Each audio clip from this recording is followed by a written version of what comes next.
Hello class 9th students, मैं आज आपको साहित्य सागर का चैप्टर नंबर 1 बात अठन्नी की पढ़ाने जा रही हूँ। पहले आप अपनी बुक देख लीजिए। ये आपकी बुक है। ये साहित्य सागर की बुक है आपकी। इसका ये चैप्टर नंबर 1 है, बात अठन्नी की। ये स्टोरी है इस बुक की। ये सारी स्टोरी है इसमें, और जो इम्पोर्टेंट एक्सट्रैक्ट है वो मार्क किए हुए हैं। और ये आपकी वर्क बुक है जिसमें कि आपको क्वेश्चन आंसर लिखने होंगे, परंतु इस समय आपके पास वर्क बुक नहीं है। तो पहले मैं आपको शॉर्ट में स्टोरी सुनाऊंगी, उसके बाद क्वेश्चन आंसर नोट कराऊंगी। तो आपके पास जो भी कोई कॉपी होगी उसमें आप ये क्वेश्चन और आंसर नोट कर लीजिएगा। वर्कबुक जब आपकी आ जाएगी तो उसमें नोट कर लीजिएगा। तो पहले मैं आपको स्टोरी बताती हूँ बच्चों। ये है चैप्टर नंबर 1 बात अठन्नी की। ये साहित्य सागर का चैप्टर है। सबसे पहले मैं जो कुछ कठिन वर्ड हैं इसमें उनके मीनिंग बता देती हूँ आपको।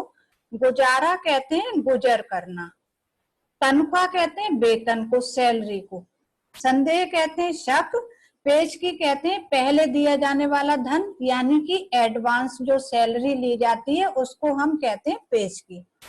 ऋण माने कर्ज होता है, अपमान बेइज्जती को कहते हैं, रकम रुपए, रकम आप जानते ही हो। रंग उड़ गया ये मुहावरा है, रंग उड़ गया माने घबरा गया। लातों के भूत बातों से नहीं मानते, ये लोकोक्ति है।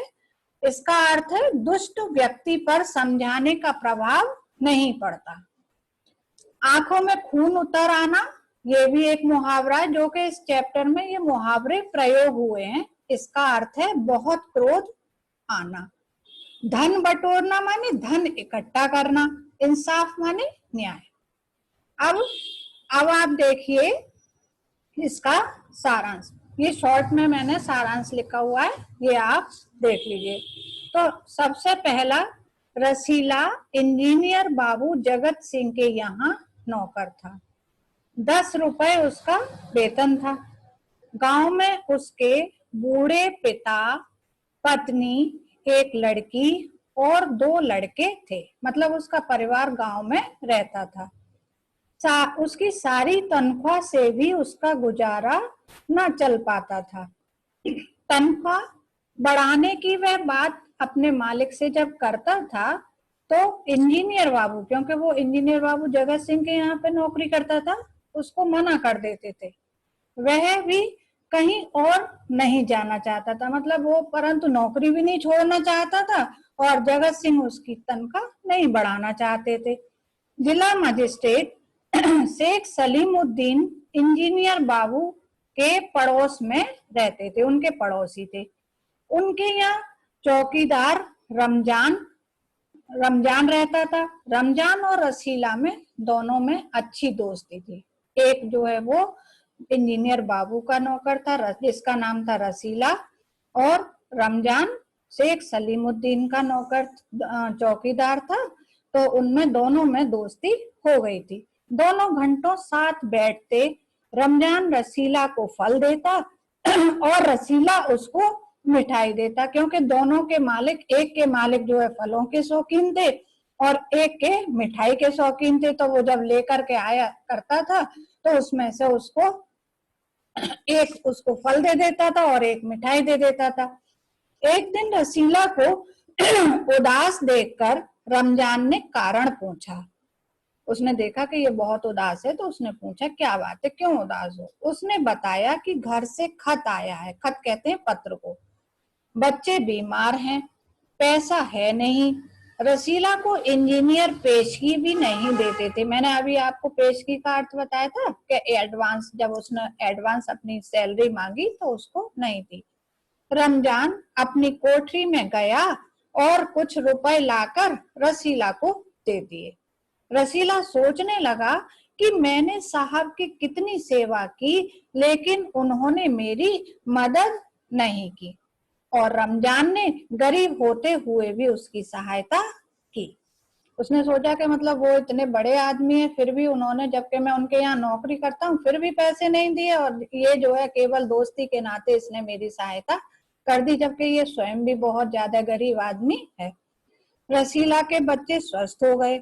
उसने रमजान का कर्ज चुका दिया, केवल एक अठन्नी बाकी रह गई थी। अठन्नी कहते हैं 50 पैसे को। एक दिन रसीला ने इंजीनियर बाबू को किसी से कहते सुना, बस 500 रुपए, इतनी सी रकम देकर आप मेरा अपमान कर रहे हैं।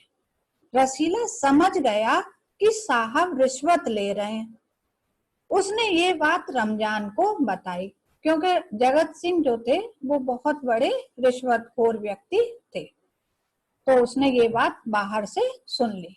रमजान बोला कि हमारे साहब तो उनके भी गुरु हैं। उनके भी गुरु हैं से मतलब है यहाँ पर कि वो तो उनसे भी 2 कदम आगे हैं। कि तुम अपने मालिक की बात करते हो, हमारे मालिक तो उनसे भी ज्यादा आगे हैं, वो तो और भी बड़ी बड़ी रिश्वत लेते हैं।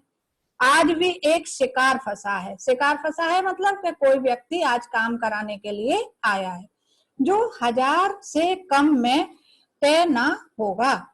हम कठिन परिश्रम करके भी हाथ में कुछ भी नहीं बचा पाते, और ये लोग रिश्वत लेकर कोठियों में रहते हैं। दोनों आपस में इस तरीके से बातें कर रहे थे कि हम इतनी मेहनत करते हैं और फिर भी हमारे हाथ कुछ नहीं लगता है, और ये लोग जो है वो 1 मिनट में इतनी बड़ी बड़ी रिश्वत जरा से काम के लिए ले लेते हैं। एक दिन इंजीनियर साहब ने रसीला से 5 रुपए की मिठाई मंगाई। रसीला ने 4.5 रुपए की मिठाई खरीदी और रमजान को अठन्नी लौटाकर अपना कर्ज चुका दिया। बच्चों, ये वही कर्ज था कि जो रमजान ने जब उसके रसीला के बच्चे बीमार थे तो उसको दिया था। तो उसने कुछ तो उसका हिस्सा वापस कर दिया था और अठन्नी रह गई थी, तो वो उसने जो मिठाई मंगाई गई उसमें से बचा करके और उसको वापस कर दी। इंजीनियर साहब समझ गए कि मिठाई कम है। उसे हलवाई के पास ले गए जहां से वो मिठाई लेकर के आया था। उसने अपनी गलती की माफी मांगी, लेकिन इंजीनियर बाबू का गुस्सा कम नहीं हुआ। इंजीनियर बाबू रसीला को पीटने पर भी शांत नहीं हुआ। उनका गुस्सा मतलब उसको खूब मारा, फिर भी उनका गुस्सा शांत नहीं हुआ, और फिर भी उसके बाद उसे थाने ले गए।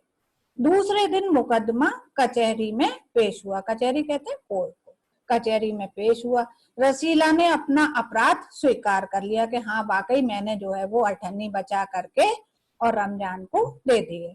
मुकदमा शेख साहब की अदालत में था, क्योंकि वो मजिस्ट्रेट थे तो उनकी अदालत में पेश हुआ। उन्होंने उसे 6 महीने की सजा सुनाई। फैसला सुनकर रमजान को बहुत दुख हुआ। रमजान जो कि शेख सलीमुद्दीन का चौकीदार था, उसको घर पहुंचकर दासी के पूछने पर रमजान ने कहा, ये इंसाफ नहीं, अंधेर है, अंधेर। सिर्फ एक अठन्नी की ही तो बात थी। रात के समय जब 1500 रुपए के चोर नरम गद्दों पर मीठी नींद ले रहे थे, अठन्नी का चोर जेल की तंग अंधेरी कोठरी में पछता रहा था। कहने का मतलब इसमें ये है कि जो 1000 और 500 रुपए की रिश्वत लिया करते हैं वो तो आराम से चैन की नींद अपने नरम गद्दों पर अपने घरों में सोया करते हैं, परंतु एक बेचारे अठन्नी की चोरी करने पर, और वो भी उसने अपना अपराध स्वीकार कर लिया और फिर भी उसको जेल में डलवा दिया गया। उसके साथ इस तरीके का क्या न्याय किया गया, जो कि इसमें कहानी में आपको बताया गया है कि बात अठन्नी की। अब आता है बच्चों कहानी का उद्देश्य, कि इस कहानी में लेखक सुदर्शन क्या बताना चाहते हैं, उनका उद्देश्य क्या बताने का है।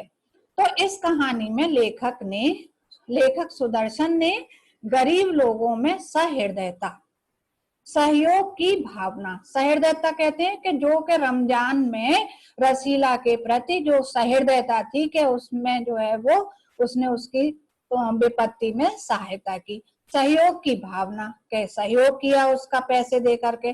अपने मालिक के प्रति आदर भावना के गुणों को बताया गया है। आदर भावना कैसे, कि जब वो सैलरी भी नहीं बढ़ा रहे थे फिर भी वो उनके यहाँ पर काम छोड़कर नहीं जाना चाहता था। वे अधिक से अधिक काम करके मालिक को प्रसन्न करना चाहते हैं, लेकिन मालिक है कि अपने नौकरों पर दया करने में कृपणता, कृपणता कहते हैं कंजूसी को दिखाते हैं, और उनकी छोटी सी भूल को भी क्षमा नहीं करते। कौन सी भूल थी? जो कि उसने अठन्नी बचा करके उसका कर्ज चुका दिया था। बाबू जगत सिंह रिश्वत लेते हैं, वे अपने नौकर की अठन्नी की बेईमानी को भी क्षमा नहीं करते और उसे पुलिस में दे देते हैं। ये सारी चीजें ये बताना जो है लेखक का उद्देश्य। दो नौकरों रसीला और रमजान में मित्रता है। रमजान रसीला की पैसे से मदद करता है। अंत में लेखक ने व्यंग करते हुए लिखा है कि रात के समय जब 1500 के चोर नरम गद्दों पर मीठी नींद ले रहे थे, अठन्नी का चोर जेल की तंग अंधेरी कोठरी में पछता रहा था कि मैंने बेकार ही जो है वो इस तरीके के पैसे बचाए। अब है ये शीर्षक की सार्थकता। सार्थकता का मतलब है कि किस तरीके से हम कह सकते हैं कि जो ये शीर्षक कहानी का रखा गया है बात अठन्नी की, वो कैसे सार्थक है, मतलब उसका अर्थ सही है या नहीं है, वाकई यही शीर्षक होना चाहिए या नहीं। तो इस कहानी में शीर्षक की सार्थकता तो स्पष्ट ही है कि ये कहानी अठन्नी की बात से शुरू होती है और अठन्नी पर ही खत्म होती है। इंजीनियर साहब के नौकर ने जिला मजिस्ट्रेट शेख सलीमुद्दीन के नौकर से कुछ पैसे उधार लिए। कुछ समय में उसने अपने दोस्त रमजान से उधार लिए हुए रुपए चुका दिए, लेकिन अठन्नी देना बाकी रह गई। एक दिन इंजीनियर बाबू ने रसीला से 5 रुपए की मिठाई मंगाई तो उसने 4.5 रुपए की मिठाई ला करके दे दी और बची हुई अठन्नी से अपना कर्ज चुका दिया। इस अठन्नी की चोरी के लिए उस पर मुकदमा चला और उसे 6 महीने की सजा सुना दी गई। तो ये जो है वो पूर्णतया शीर्षक सार्थक है कि वाकई में इसी तरीके का हुआ था।